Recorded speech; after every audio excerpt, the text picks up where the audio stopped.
अस्सलाम वालेकुम, मैं हूं उस्मान बुलेट और आप देख रहे हैं मेरा यूट्यूब चैनल। आज हमारे साथ मौजूद हैं तौहीद साहब, और तौहीद साहब जो हैं लैंडस्केपिंग के अंदर बहुत बड़ा नाम है। और तौहीद साहब ने आर्मी के बहुत सारे प्रोजेक्ट किए हैं, बल्कि 95% काम जो किया है वो आर्मी के लिए किया है। जितने आप ये चौक देखते हैं, आर्मी के कैंट के अंदर काम देखते हैं, महफूजपुरा गैरिजन देखते हैं, वहाँ पर जितने पौधों का काम हुआ है आज तक वो तौहीद साहब ने किया है। तौहीद साहब कैसे हैं आप? अच्छा तौहीद भाई, मुझे ये बताएं कि आपने इतना काम किया है, कई पार्क भी बनाए हैं, तो क्या लगता है कि पाकिस्तान में इस लेवल का काम करने के लिए लोग मौजूद हैं? पाकिस्तान में कोई ऐसा काम नहीं जो करने के लिए एक से ज़्यादा टैलेंटेड और स्टेट ऑफ द आर्ट करने वाले लोग मौजूद ना हों। हमारे पाकिस्तान में तो इन चीज़ों की कमी नहीं है। लोग समझदार हैं, अगर अक्लमंद पढ़े लिखे नहीं हैं तो अक्लमंद और समझदार ज़रूर हैं, तजर्बाकार ज़रूर हैं। अब तो खैर पढ़ाई वाले भी आना शुरू हो गए हैं, तो ये जब ब्लेंड बनता है पढ़ाई का और तजर्बे का, तो हमारे पास बहुत सारे लोग हैं ये काम कर सकते हैं और कर भी रहे हैं। पूरे पाकिस्तान में चल रहा है। मगर अच्छा, हमारे पास यहाँ पे मशीनरी भी अवेलेबल है, क्योंकि आप देखा है मैंने कि 4-4, 5-5 टन का पौधा भी होता है जिसको आप एक जगह से दूसरी जगह पे मूव करते हैं। अभी फैसलाबाद के अंदर एक वीडियो वायरल हुई थी जिसके अंदर उन्होंने बहुत बड़ा दरख्त था और उस दरख्त के ऊपर कहते हैं सैकड़ों परिंदों के घोंसले थे, उन्होंने एक जगह से दूसरी जगह पे उसको शिफ्ट किया है। तो वो मशीनरी हमारे यहाँ पे मौजूद है। क्लासिकली तो महकमों के पास ही होनी चाहिए, हाईवेज वालों के पास ही होनी चाहिए, FWO के पास होनी चाहिए। जो जंगलों से रास्ते निकालते हैं वो अपने दरख्तों को निकालें और बचाएं। शहरों में तो ये खाल खाल होता है और शहर की जो गवर्नमेंट्स हैं वो इतनी भारी मशीनरी अफोर्ड नहीं करती, ये कोई कॉन्टीन्यूस यूज़ वाली तो है नहीं। तो ये इनको एक दूसरे के साथ कोऑपरेट करके एक शहर में, एक ज़िले में या एक इलाके में 1-1, 2-2 मशीनें सरकारी खर्चे पे लेनी चाहिए। और इनको थोड़ा सा अदब और एहतराम होना चाहिए पौधों का, जानवरों का, वाइल्ड लाइफ का, एनवायरनमेंट का। और दरख्त काटना बड़ा आसान है, 2 मिनट में कुर्सी पे बैठा हुआ एक अफसर डिसीजन दे देता है कि इसको काट दें। फिर उस तरह का पौधा ना कभी देखने को मिलता है और ना कभी कोई लगाता है और ना लग सकता है। अच्छा, इसके ऊपर कानून नहीं है कोई कि अगर कोई दरख्त काटे तो कानून है, एक से ज़्यादा कानून है। ये अपना जो आपके आए थे एक वो पैराशूट वाले वज़ीर-ए-आज़म, उन्होंने बड़ा अच्छा कानून बनाया था और ख़बरें रोक के सुनाया गया था जब वो पास हो गया था मोइन कुरैशी साहब ने, कि 5 साल से ऊपर की उम्र का दरख्त अगर आप काटेंगे तो आपको 4 साल कैद होगी। कोई वैलिड और बहुत अच्छी रीज़न हो तो आप जो भी कॉम्पिटेंट अथॉरिटीज़ हैं वो थ्रू प्रॉपर चैनल इसकी अप्रूवल दें और इसके ऊपर प्रोज एंड कॉन्स वर्कआउट करें टेक्निकल लोगों से, फिर उसका डिसीजन दें, जो कि बड़ी नोबल चीज़ है। अब उसके ऊपर कोई अमल दरामद नहीं है, ये एक और चीज़ है। कानून है, ख़त्म हो गया, मुझे नहीं पता किसी ने ख़त्म किया तो क्यों किया, कब किया। जब हमने देखा तो हम बड़े खुश हुए थे, ये कानून बना हुआ है और पड़ा हुआ है। हर चीज़ की तरह ये भी अलमारियों में कहीं पड़ा होगा। इस पर इम्प्लीमेंटेशन की कोई समरी मैंने आज तक देखी नहीं है, ना इस पर कोई अमल दरामद होते देखे। अच्छा, कुछ लोग समझते हैं कि दरख्त जो है वो जानदार नहीं है और उसके साथ वही सलूक किया जाता है जो बेजान चीज़ों के साथ किया जाता है। कुछ लोग कुल्हाड़ी से दरख्त के ऊपर कट लगाते हैं कि उसका साइज़ बढ़ जाए, तो क्या दरख्तों को भी तकलीफ़ होती है? दरख्त जो ये लोग थोड़ा सा दरख्तों के साथ सेंसिटिव हैं और मोहब्बत रखते हैं, वो तो उनसे बातें भी करते हैं, उनका लम्स भी महसूस करते हैं। और वो दरख्त, वो कहते हैं कि दरख्त हमारा भी लम्स महसूस करते हैं, वो उनसे हाथ लगा के भी बात करते हैं, उनको पकड़ के उनके साथ गुफ्तगू भी करते हैं, उनको देख के भी उनके साथ गुफ्तगू करते हैं। जानदार हैं, बिल्कुल हैं, इसमें तो कोई शक ही नहीं है कि वो दरख्त एक जानदार चीज़ है। जो आपने कहा कि उसके तने पे वो टक लगाते हैं, वो एक और चीज़ है, that is uh reproductive Maihar के आपने उससे बीज ज़्यादा लेना है या फल ज़्यादा लेना है तो उसकी ताकत को थोड़ा सा कमज़ोर कर दिया जाता है। This is phenomenal. जहाँ पे आपने दरख्त की ताकत को कम किया तो उसके अंदर वाला जो सिस्टम है वो उसको बताएगा कि आपका सर्वाइवल जो है वो थ्रेट में है, हो सकता है कि आप इसको बर्दाश्त ना कर सको और दरख्त मर जाए। तो वो सिस्टम उसको बताता है कि आप ज़्यादा से ज़्यादा बीज प्रोड्यूस करें, जो फिर उसको ज़्यादा फल लगाने पर मजबूर करता है, तो उसकी वजह से उस पर फल ज़्यादा लगता है। ये सदियों से हमारे यहाँ राइज है ये तरीका, इससे उसको नुकसान नहीं होता बल्कि फ़ायदा ही होता है। वो एक ख़ास हद तक होते हैं, वो उसको नुकसान पहुँचाने के लिए नहीं होते। अच्छा, दरख्त की पैदावार बढ़ाने के लिए 3 तरीके होते हैं। अगर आप वो 3 तरीके हमें बता दें। एक तो तरीका है कि बीज से आप नया पौधा निकाल लेते हैं, दूसरा है कुछ पौधे हैं जिनकी आप कटिंग लगा लेते हैं, और तीसरा एक तरीका है जो मैंने कुछ सालों में देखा है कि वो गुट्टी बांधते हैं। गुट्टी का मतलब तो आप ही बेहतर समझा सकते हैं। नहीं, 3 तरीके नहीं है रिप्रोडक्शन के, तो बेशुमार तरीके हैं पौधों के। ठीक है। यानी आप ये समझें कि बेसिक तो अल्लाह मियां ने जो बनाया वो है बीज के साथ, सीड, और हर ठीक है। बीज के साथ उसका अपना ट्रांसपोर्टेशन सिस्टम नहीं होता। कुछ पौधे ऐसे हैं जो दूर के इलाकों में कहीं कहीं उगते हैं और पानी नहीं होता, तो उनके पौधों के साथ एक अम्ब्रेला और एक पैराशूट टाइप फाइबर लगा दिया जाता है। वो जैसे ही सीड पॉड से निकलते हैं वो खुल जाता है और वो हवा के दोष पे उड़ते उड़ते कई मीलों तक पहुंच के जाके गिरते हैं, और वहीं पे उनको फिर फिजिबल सिचुएशन मिलती है और वो ग्रो करना शुरू हो जाता है। उससे बीज का फैलाव खुद ब खुद बहुत अच्छा हो जाता है। कुछ बीजों के साथ सीड पॉड के साथ कांटे या रेजन लगा होता है, वो जो भी ग्रेजिंग एनिमल हैं या जो भी वहाँ से गुजरने वाले जानवर हैं वो या परिंदे हैं वो उनके साथ चिपक जाते हैं और फिर कुछ फासले पे जाके गिर भी जाते हैं, या वो परिंदे या जानवर उन्हें उतार देते हैं। तो एक तरीका ये भी है। कुछ पौधे जो हैं उनके सीड पॉड जो होते हैं वो जब भी हवा में नमी ख़त्म हो जाती है तो वो सूख के बड़े ज़ोर से फटते हैं और बड़ी दूर दूर जाके गिरते हैं। ये तो बीजों का तरीका हो गया, ये नेचुरल और फिनोमिनल है। दूसरा तरीका है कि आप इसकी कटिंग, टिप कटिंग लगाएं, इसकी आप रूट की कटिंग लगाएं, या इसकी आप सॉफ्टवुड कटिंग लगाएं या हार्डवुड कटिंग लगाएं। वो हर पौधे की अलग से वेरी करती है। इसके बाद आ जाता है एयर लेयरिंग, जो आप गुट्टी कह रहे हैं।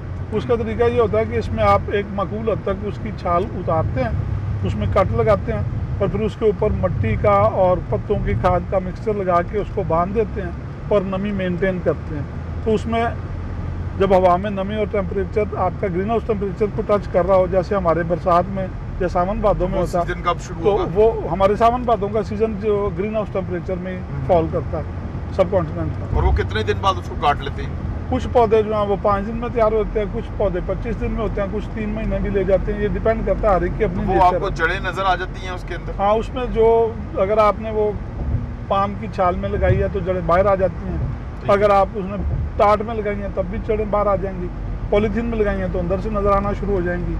जो भी तरीका है क्या है कि पॉलीथीन में लगाया जाए, ये डिपेंड करता है आपकी मेंटेनेंस कैसी है। अगर आप पानी डेली लगा सकते हैं तो फिर तो आप पाम की छाल में लगाएं या टाट में लगाएं, उसमें आप डेली पानी लगाएं 2 दफ़ा, वो बड़ी जल्दी जड़ बाहर निकल आती है, वो बहुत स्टेबल है, सस्टेनेबल है। और ये ऊपर ये जो पाम की छाल है ये जो है वो पेरिशेबल है। आप एज इट इज़ उसको ज़मीन में या गमले में लगा देंगे तो जड़ को आपको छेड़ना नहीं पड़ेगा। प्लास्टिक को जब आप खोलते हैं तो उसमें कई दफ़ा जड़ टूट जाती है, मिट्टी उतर जाती है, तो वो ज़्यादा नाजुक है, ये ज़्यादा बेहतर है। ठीक। अच्छा, मुझे ये बताएं कि सीड बॉल क्या है? अभी पूरी दुनिया के अंदर सीड बॉल्स बनाए जा रहे हैं जो पहाड़ों से हेलीकॉप्टर से पहाड़ों पे फेंके जाते हैं और उनसे पहाड़ों के ऊपर पौधे निकलते हैं। ये सीड बॉल क्या प्रोसीजर है? ये आपके जो बीज हैं इनको आप खाद वाली मिट्टी की छोटी छोटी गोलियां बना के उसी के अंदर इम्बेड कर देते हैं, यानी उनके ऊपर चढ़ा देते हैं। जैसे ये बच्चे कैंडीज खाते हैं ना, तो बादाम मीठे बादाम होते हैं। जब हम छोटे होते थे तो मीठे बादाम मिलते थे, कोई बादाम के ऊपर चीनी की एक क्रिस्ट चढ़ा देते थे, बिल्कुल बॉल मिलते थे, तो उसी चक्कर में बच्चे बादाम खा जाते थे। तो ये आप उसके ऊपर खाद वाली मिट्टी का बॉल जो है ना वो चढ़ा देते हैं और ये ड्राई हो जाता है। थोड़ी सी इसमें हवा भी लगती रहती है, बीज मरता नहीं है। इसको आप फिर दूर तक और देर तक कैरी कर लेते हैं और जहाँ भी फिजिबल जगह हो आप इसको दूर दूर तक फैला देते हैं। वो मिट्टी के साथ सेफ पड़ा रहता है। जैसे ही बारिश होती है ये अपनी अपनी जगह पे जाके सेटल होती हैं गोलियाँ, वो मिट्टी खुर जाती है साथ से और ये पौधा बीज एक्सपोज होके अपनी जड़ बना के वो मिट्टी फिर भी इसके लिए काम करती है।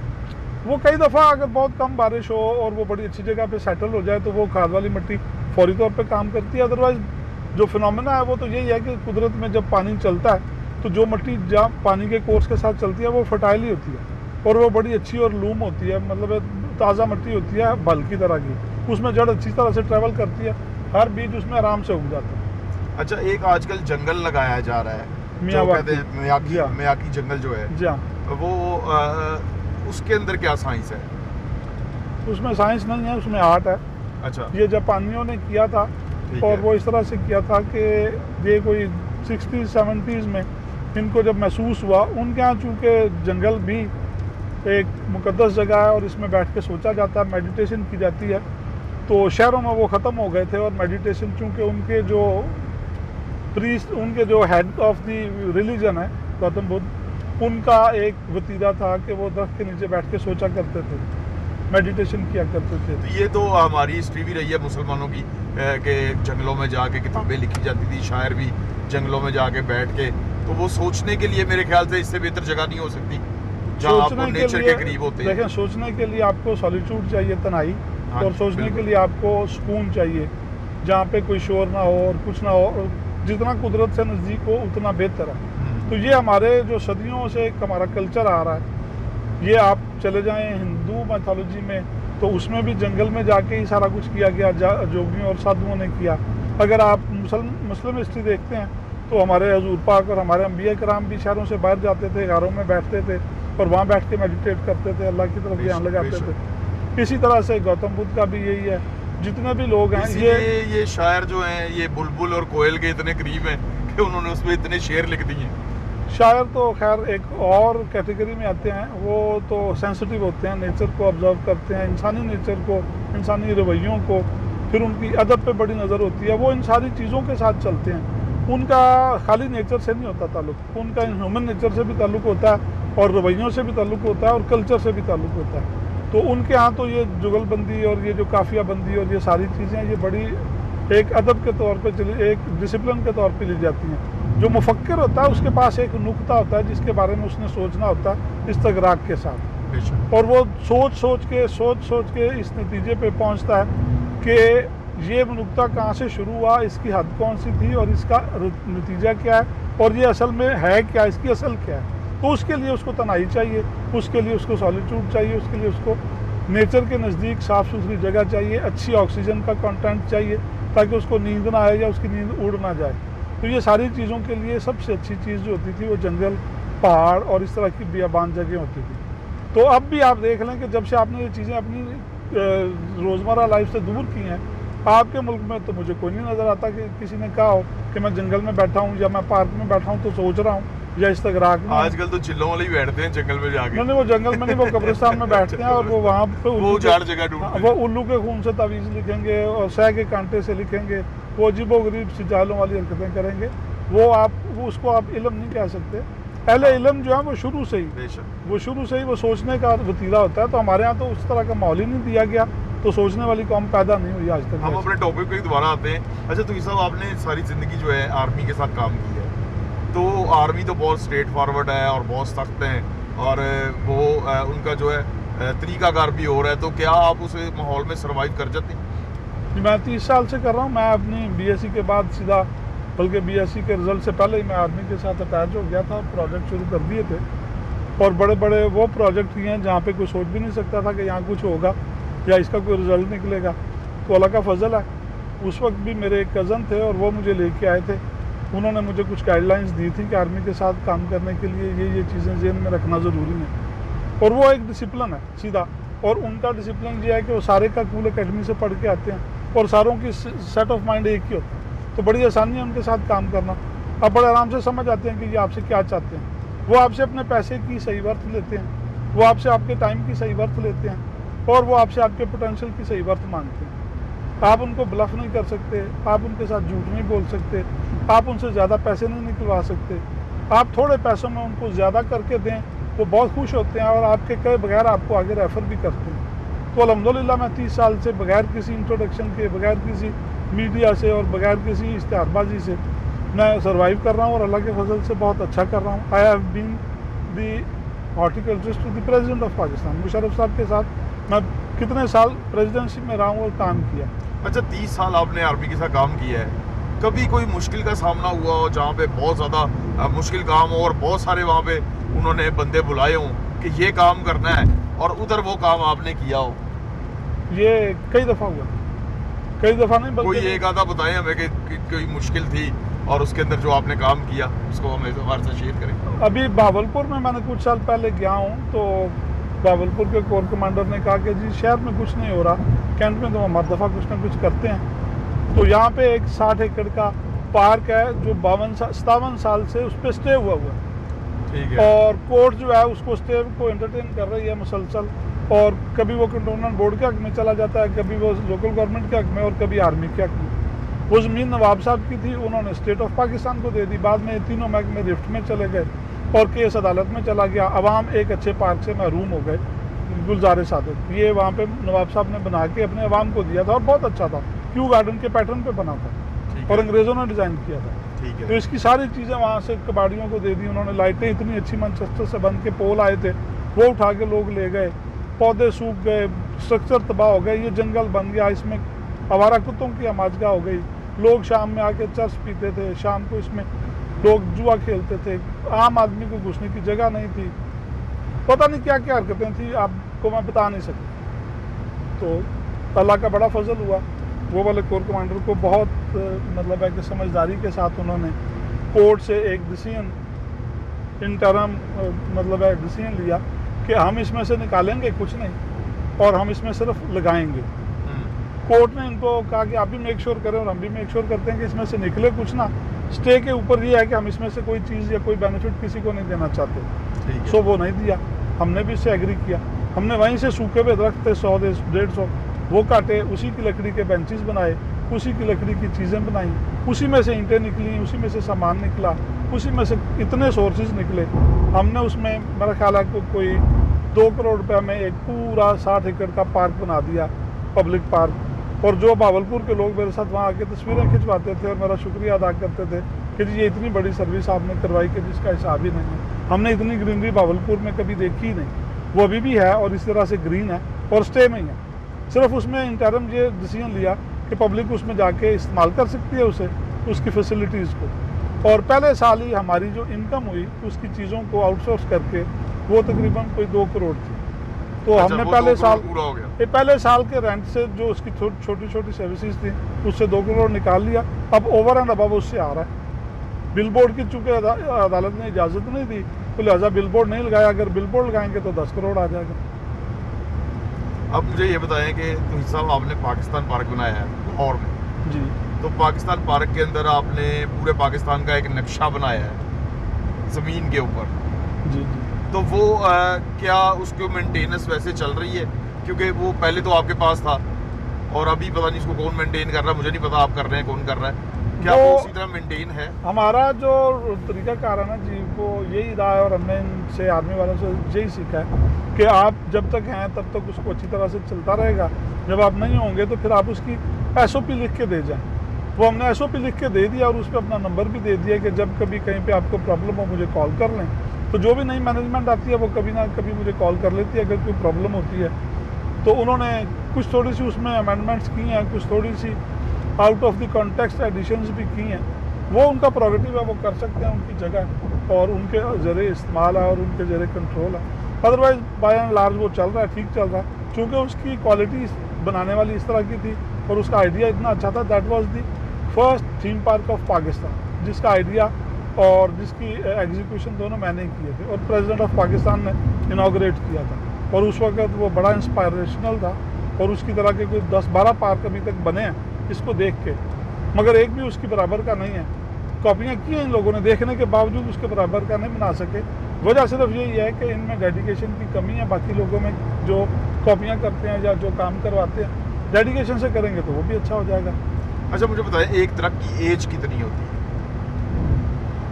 दुनिया के मुख्तलिफ इलाकों में अलग-अलग किस्म के दरख्त हैं। अभी तक जो ज़्यादा से ज़्यादा पुराना 8-7 हज़ार साल पुराना दरख्त है जो सर्वाइव कर रहा है तकरीबन। अच्छा, यानी इसकी कोई एज नहीं होती, जितना इसको आप चलता जाएगा और अच्छा रहेगा, नेचर में रहेगा तो ये खुश रहेगा, provided ideal situation and circumstances. अच्छा, पाकिस्तान में एक इशू है कि सफ़ेदे को बहुत बुरा समझा जाता है, कोनोकार्पस को बहुत बुरा समझा जाता है, इसको क्यों बुरा समझा जाता है?